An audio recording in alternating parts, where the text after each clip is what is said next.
कानपुर में भूमाफिया और दबंगों के हौसले हुए बुलंद। वहीं कुछ मामला थाना सेन पश्चिम पारा का मामला आया सामने, जहां भूमाफियाओं ने मिलकर एक ही प्लाट के 2 लोगों के नाम रजिस्ट्री का मामला आया सामने।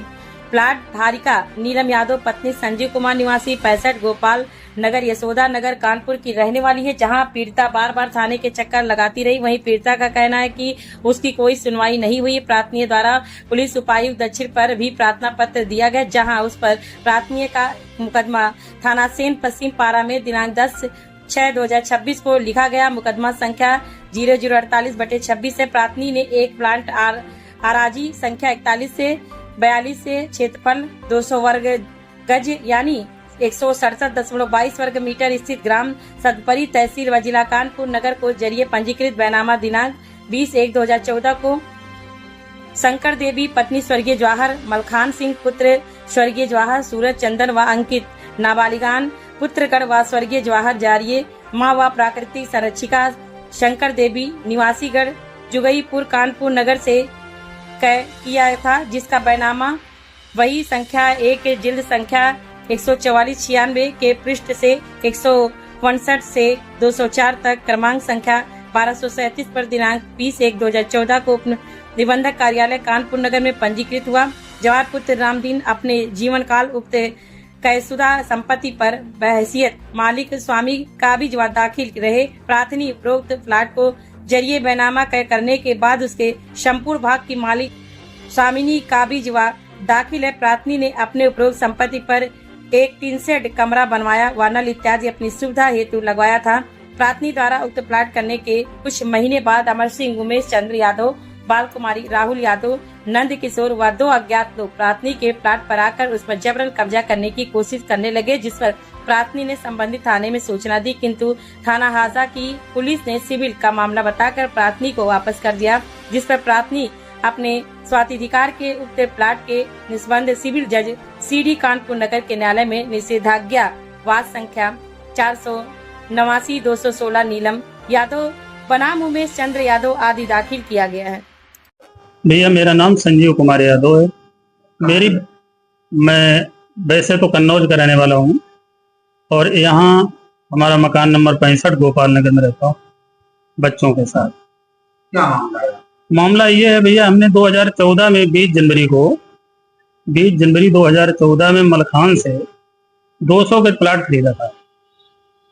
इसके 4 महीने बाद उमेश यादव पत्रकार, जिन्होंने अपनी मौसी के नाम, इनका पेशा है ये कि कहीं मौसी के नाम ले लिया करवा दिया, कहीं भाई के नाम करवा दिया, कहीं मौसा के नाम करवा दिया। इनके हजारों प्लाट हैं गोपाल नगर और सतवरी में। इनका जहाँ इनकी उंगली रख जाती है, जहाँ पैर पड़ जाता है, प्लाट इन्हीं के हो जाते हैं वो सारे। किसी गरीब दुखिया को देख तो तुरंत ही प्लाट उनका हो जाता है। डुप्लीकेट कागज बनवा के और उस प्लाट में जिंदा मतलब जो है अपना पैर जमा लेते हैं और जबरदस्ती करते हैं। वही हमारे साथ हुआ 13 नवंबर को 2025 में 13 नवंबर ये लोग हमारे प्लाट में जबरदस्ती आए और एक यहाँ न्यू आजान नगर चौकी में एक दरोगा जी आए थे, चौकी इंचार्ज अंकुर मलिक। उनसे इन्होंने साठगांठ करके और हमारे प्लाट में जबरदस्ती कब्जा करना शुरू कर दिया। मैं वहां गया, 112 डायल किया। 112 डायल करने के बाद वहां फोर्स आया और उसने कह दिया कि आप चौकी जाइए। मैं चौकी गया। चौकी में हमारे कागज देखे जाते हैं और इसके बाद हमने उनसे कहा कि हमारा कोर्ट में मुकदमा विचाराधीन है। तो उन्होंने कहा वहाँ कोर्ट से कागज मंगवाइए, कोर्ट के कागज लाइए और इसके बाद बात करेंगे। दूसरे दिन हम कागज लेके वहां जाते हैं तो उन्होंने कागज नहीं देखे हमारे।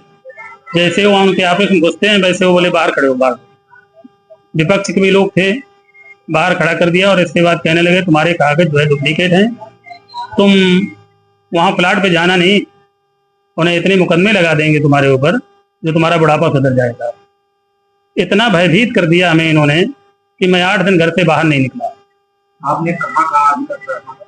मैंने भैया डीएम के यहाँ और सीपी सर के यहाँ, दक्षिण कमिश्नर साहब के यहाँ और पुलिस उपायुक्त ये तुम्हारे घाटमपुर भी में गया, थाने भी गया, कोई कार्रवाई नहीं हुई। उसमें मुकदमा पंजीकृत हुआ लेकिन मुकदमे में कोई कार्रवाई नहीं हुई। अभी तक गुंडा घूम रहा है उसी प्रकार और अपनी तानाशाही कर रहा है, किसी से धमकी दिलवाता है कि हम यहाँ कानपुर में रहने नहीं देंगे, जिस प्लाट में रहते हो उस प्लाट को भी हम गिरवा देंगे, ये करेंगे। पुलिस, थाना, चौकी, अदालत सब उसके जेब में है। यदि कार्रवाई नहीं होती मैंने प्रदीप कुमार से अभी 2-4 दिन 20 तारीख या 19 को हम गए थे, तो हमने उनसे कहा कि सर जी पुलिस, थाना, चौकी तो उसके जेब में है, तब भी उन्होंने कोई उस पर ध्यान नहीं दिया और ये कहा कि मेरी जेबें तो बहुत टाइट हैं। तो अब जेबें माफिया टाइट करता है उसकी वजह से हैं उनकी या पब्लिक की वजह से हैं, मुझे पता नहीं, लेकिन हमारे उसमें काम कुछ नहीं हो रहा है। आज तक हमें उस चार्जशीट की कॉपी नहीं मिली। विवेचक आता है, विवेचक भी धमकी देता है, किसी ने हमें उस कॉपी देने की कोई क्रम जो है वो नहीं की, यदि पुलिस द्वारा कोई कार्रवाई नहीं होती।